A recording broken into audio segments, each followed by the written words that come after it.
Welcome to another episode of Legion Elite Motorsports. I'm your host, Isaiah. And today we are going to get the whole front end complete in this video, minus a couple things. But let's dive in. Let's see what we got. Take it from there. Okay, jumping right into it. All right, from top to bottom. Everything we're going to do today in this episode. Everything. Okay. Don't mind those. Those are for some fun a little later. Once all of this is put onto this. So, alright. So let's see what we got.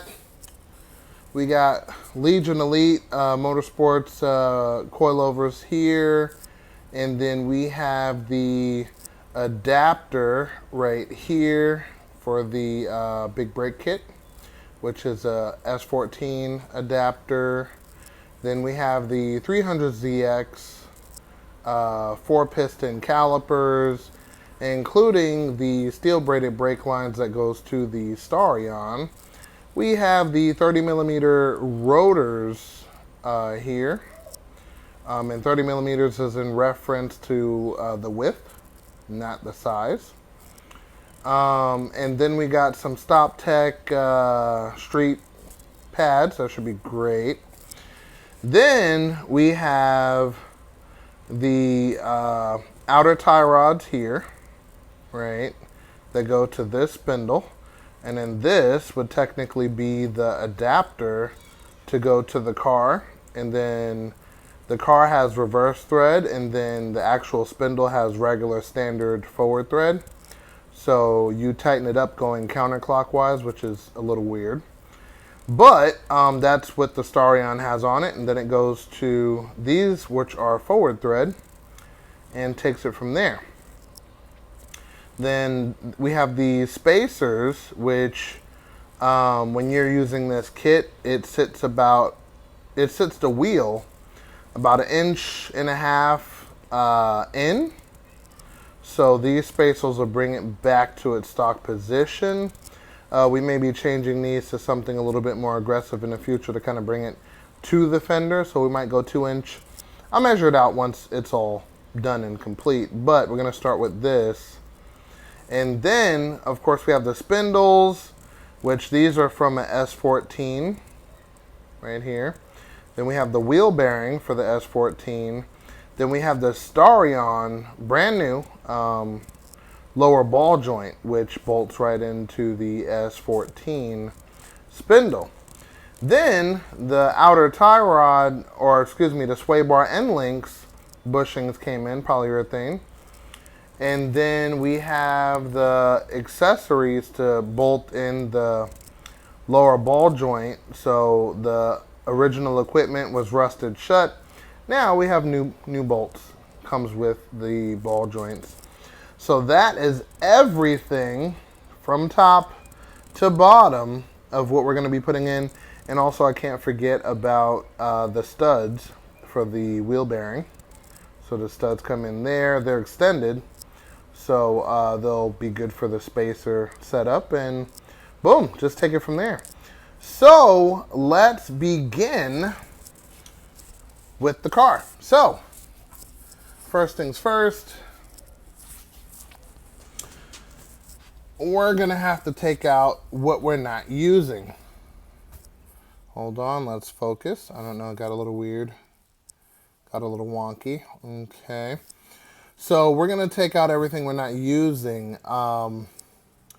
which is from the top of here all the way to the bottom of here. So technically we don't need to take any of this apart.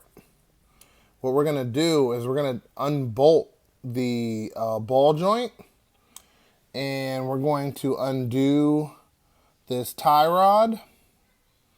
Then we're going to undo that brake line right there, and then just take the whole stock suspension out.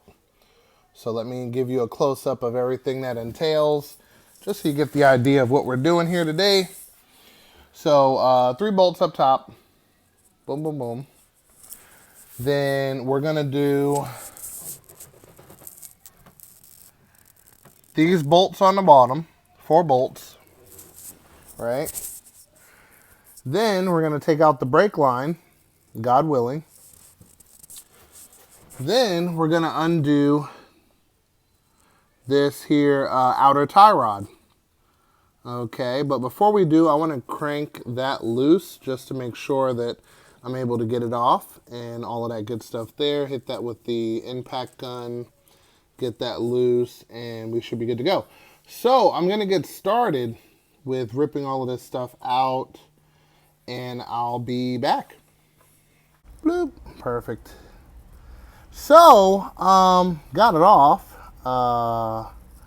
Due to rust, not in the best way. So, if you look there, in the midst of holding the base and loosening the top, the hose just broke off. So now I have to reflare that and pretty much cross my fingers and hope for the best through testing after it's all bled and everything is done properly. So yeah, here we go. Okay, well, off into the night. I got this flaring tool, got a new threaded fitting, and got everything pretty much back where she needs to be. Flared that fitting there, and yeah, that should be enough to get this thing back where it needs to be, and then now we can continue taking all of this apart and yeah, taking it from there. So now that that is repaired, I got the steel braided lines and all of that good stuff, and now we're going to take loose everything I previously said. I actually put a Holt and I had to fix that first. So, yep, let's get this stuff out. Whew! 9 years later, it is finally out. So, let me explain a couple of things, okay? So, none of this we need. None of it. Okay. We're replacing all of it. This is what it looks like when it's done. Put a fix on that line up there. And basically, this is everything we're going to be replacing, except a little control arm. We're going to be using the original lower control arm. And I didn't mention this in the intro, but I'm going to be replacing the lower control arm bushings on there. So it'll be more stout. So that'll be good. So yeah, so other than that, this is pretty much what it's going to look like, minus the lower control arm being taken out, and minus the brake lines and all that other stuff if you choose to go that route. So now, with this out of the way, we can go ahead and start bringing in the new stuff. So that's exciting. We're going to adjust the height, put in the bushings, the everything. So for the outer tie rod, the rod we have to cut directly in half. I'm going to show you how and where to get her done, and we're going to get her done and take it from there. So yeah, let's dive in on all of this stuff and make it happen. Also, something I noticed, this is huge weight reduction compared to the original setup that's in here. So we're also going to be losing weight as we're upgrading, which is going to be nice. So on the bottom of these plates is marked P for passenger, D for driver. This is the passenger one, so we're going to take this and put it in this guy. And also, when you're putting it in, you want to make sure these lines are up and down from where you're standing. So to be exactly like this. Don't put it in like this, or you know, you get the point. So yeah, it has to be left and right. Not up and down, not catacornered, none of that. So we're gonna put it in and get to the bottom. Okay, and as you can see, she is very much at home. This is what she's looking like at the bottom. Simple enough. And of course, it's got a pivot mount, so you can move that where you need to, which is great. So we're going to put on the adapter here. Actually, I think I'm going to do the bushings on the lower control arm first, kind of get that knocked out and out of the way. And then we'll go ahead and assemble everything else. So let's do it. Okay, so we're going to torch these, and we're going to keep the metal tube that's on the inside and everything like that. So we're going to let that torch take its time and torch down, and then we'll clean it up and get everything reassembled. So until then, we can start assembling everything else. Okay, so you take the original rod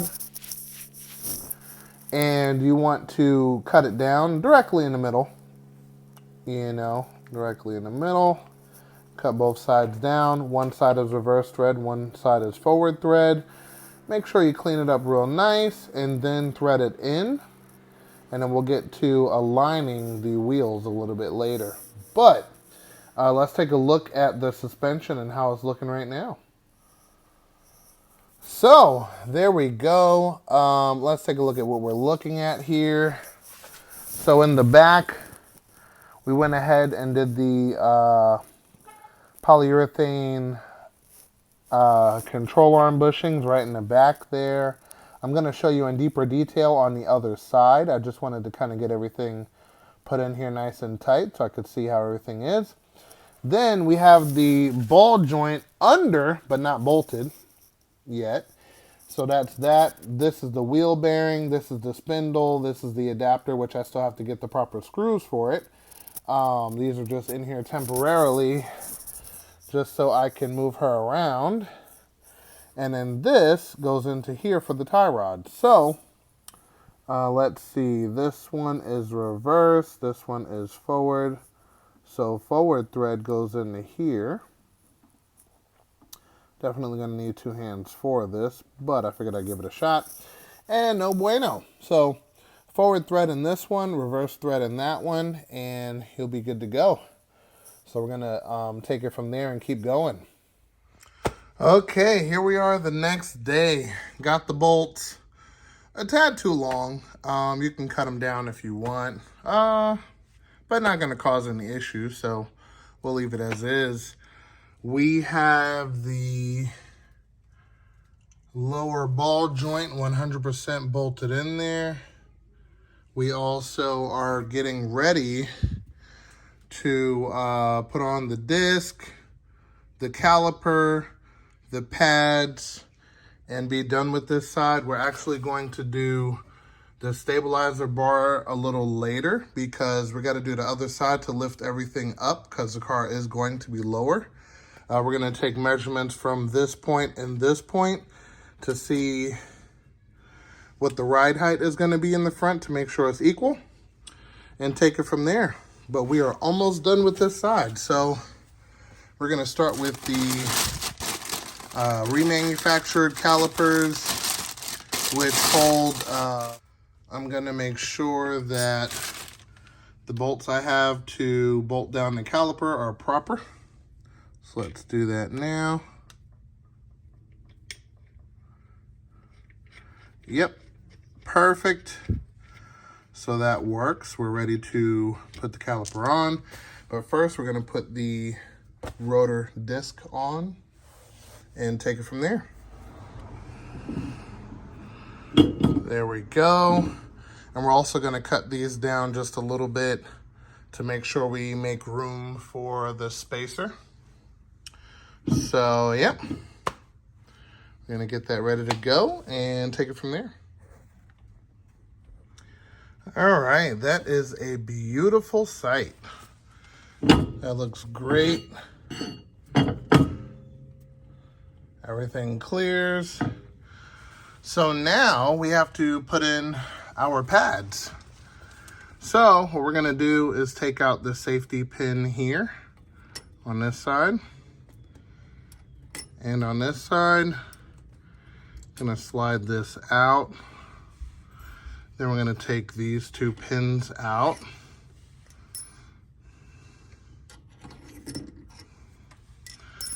Then we slide our pads down in here and reassemble the safety clips, including the one that holds it in the back, and that's done. Then after we complete this, we're going to put in the steel braided line, which is from there to here, with a little holster to make sure it doesn't go anywhere while you're turning. And boom, we should be good to go on this side. Last thing we're gonna do is cut down these studs, but we're gonna put the spacer on and mark how much needs to be cut down, and then we'll take it from there. Okay, so this piece here goes at the bottom. This is kind of like a squeak maker to let you know that the pad is low, which hopefully doesn't get to that point, but we just slide it in like so. Okay, so this is 100% installed. See, we got the piece through that one, and the clip, brake pads, and all of the goodies. And just like that, she is exactly where she needs to be. So that's perfect. We'll end up bleeding this once we are all done on both sides. All right, so with the spacer, the rim is right where she needs to be. And this is what we're looking at when we spin. It looks beautiful. And yeah, that is how you put it together. So let me move the car and we're gonna do the other side. Okay, so we are on the driver's side. And basically we took off the sway bar end links. We took off all of the bolts under here. And these we have to hammer out because they're kind of frozen in there. And then of course we're gonna save this brake line for last. And hopefully everything goes nice so it doesn't break again. And then we're going to take out the 3 bolts up top. So I have to hammer these out, and then pretty much that's where you would be if you're not changing the lower control arm bushings, which are right in those area right back there. So these are the control arm bushings, polyurethane. Okay, good upgrade, especially if you're doing some track driving. Keeps the wheel from shuddering front to back, especially when you're on and off the brakes, stuff like that. And yeah, so we're gonna insert these just the same way we did on the other side. And we're gonna burn the old ones out, then use a press, push those out, and then lube these up with the bucket of lube right there. And then push these in. So stuff got real fast, and yeah, had to put this thing in its place real quick, off camera, of course. That type of language is not appropriate. So now that we have that off, next we can do this one after we wrestle these bolts here on the bottom. Those are the next ones that's putting up some fuss. So let the mayhem begin. Off camera, of course. Whoo! An hour later, holy cow. This thing was a pain in the butt. I had to pretty much cut everything on it.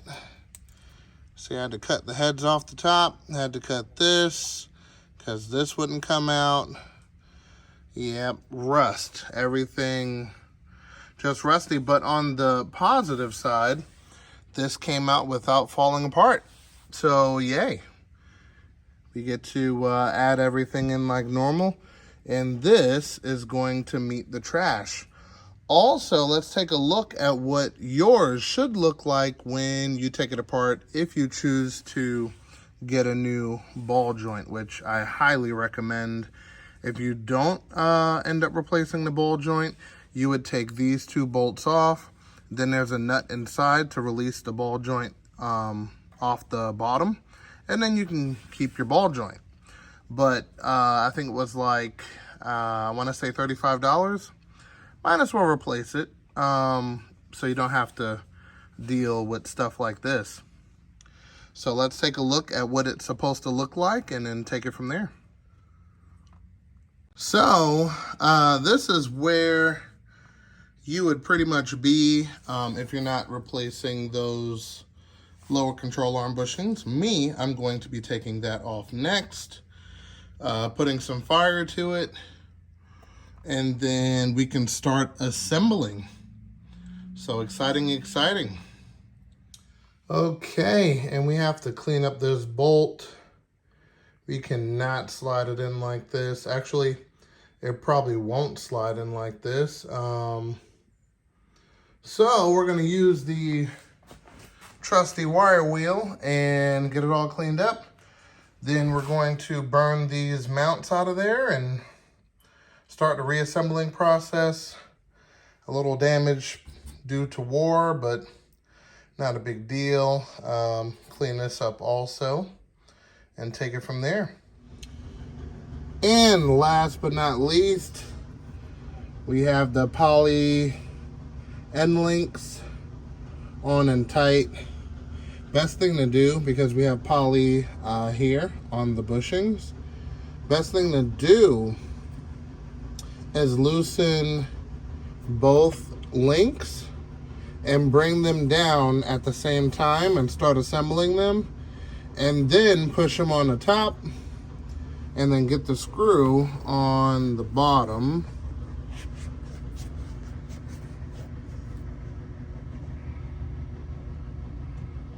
Just like that. And then you'll be good to go. So, with all of that in mind, another thing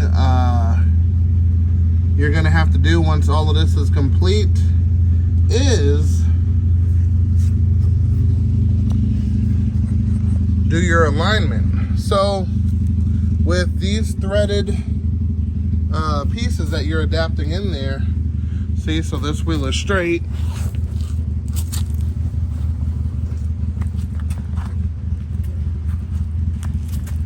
So this wheel is straight, and then this one's turned that way. So with these threaded pieces that are in here, it's actually better to get the one that's threaded all the way through, so you can actually utilize the inner part of this bar right here. And then you want to make sure that the rest of it isn't rusted, and then you can adjust. So, a little food for thought. But if not, you can definitely adjust what you have and take it from there. And with that being said, we're going to call it an episode there. I hope you found this very helpful and interesting. And if this is the type of things you like to watch, definitely consider subscribing. But until then, I will see you guys next time. And remember, knowledge is power.